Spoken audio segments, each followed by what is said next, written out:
History is forged by ambition, but once in a millennium, a figure emerges whose ambition is so vast, it seeks to embrace the entire world. A name that, even after 2,000 years, echoes with the sound of victory. At the age of 20, he inherited a kingdom.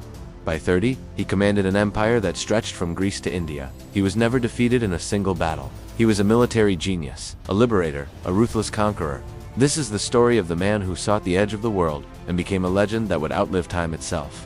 This is the story of Alexander the Great.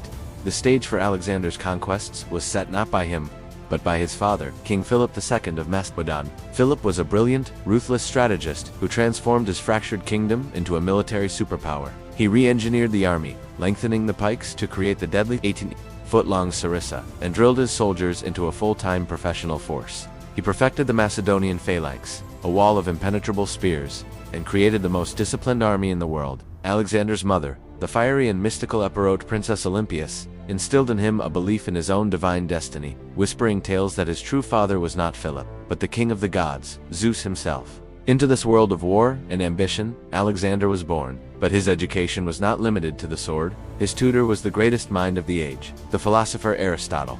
From Aristotle, he learned philosophy, medicine, and a deep love for Greek culture.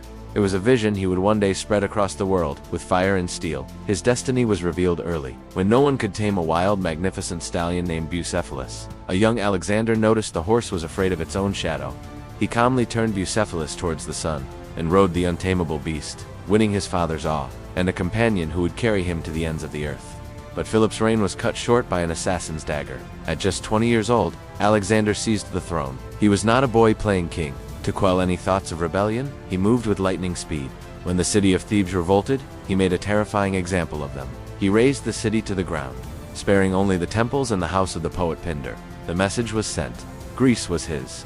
The machine of war his father had built, now had its master. His gaze turned east, towards the single greatest power on earth, the Persian Empire. In 334 BC, Alexander did the unthinkable. He led his small army of 40,000 men across the Hellespont and into Asia, to challenge an empire of millions, ruled by King Darius III. It was the ultimate gamble. He met the Persians at the Granicus River, leading the cavalry charge himself, fighting in the heart of the battle where he was nearly killed. His courage electrified his men.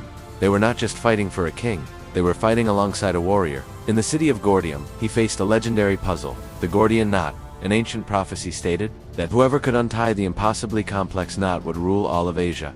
After studying it briefly, Alexander declared, "It makes no difference how they are loosed." He drew his sword and sliced the knot in half. It was a clear message. He would not play by the old rules. He would forge his own destiny. His path then led him to the coastal city of Tyre, a powerful Phoenician island fortress that seemed impregnable. Denied its surrender, Alexander undertook one of the most brilliant and laborious sieges in history. For 7 months, his engineers built a massive causeway, a land bridge stretching half a mile into the sea, under constant attack. When the walls were finally breached, Alexander's fury was absolute. Tyre was sacked, its people sold into slavery. He had proven that nothing, not even the sea itself, would stand in his way. The final showdown with Darius came at Gaugamela. Darius assembled a colossal army, with scythed chariots and soldiers from every corner of his empire. On a wide, flat plain, chosen to prevent any of Alexander's tactical tricks, outnumbered, Alexander devised a brilliant, high-risk strategy. He advanced with his flank at an oblique angle, seemingly exposing his own lines. As the Persian cavalry moved to envelop him, a gap opened near the center of the Persian front. That was the moment he had been waiting for. Alexander led his elite companion cavalry in a wedge formation, charging directly through the gap, straight towards Darius himself. Panic seized the Persian king. He fled the battlefield. The heart of the Persian army was broken. The king of kings was a fugitive. Alexander was the master of Asia. He entered the magnificent city of Babylon as a liberator, and later, the Persian capital of Persepolis.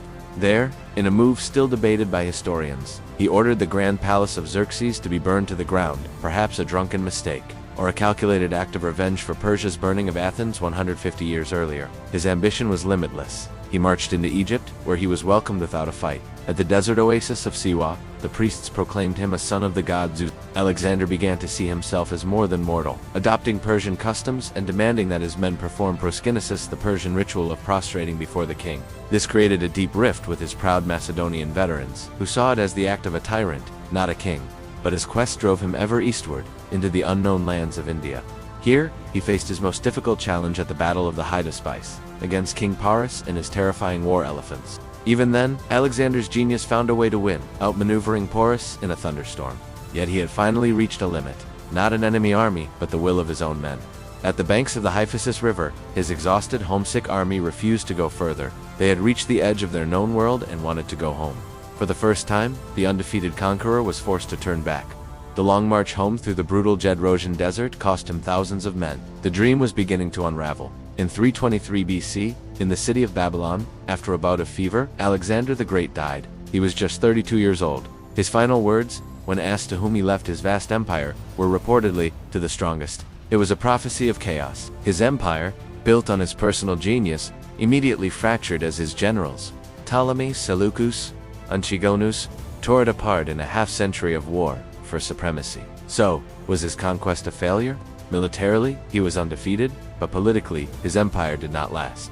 Yet, Alexander's true legacy was not the land he conquered. It was the world he created. His armies carried Greek language, culture, and ideas to every corner of their march. He founded over 20 cities, many named Alexandria, which became centers of learning and culture for centuries. This new world, a fusion of East and West, is known as the Hellenistic Age, a vibrant era that produced wonders like the Library of Alexandria and the Greco-Buddhist art of Gandhara. He did not create a lasting empire, but he ignited a cultural fire that reshaped civilization forever. He lost his empire, but he won immortality. Alexander the Great remains the ultimate measure of ambition, a conqueror whose name will echo for all time.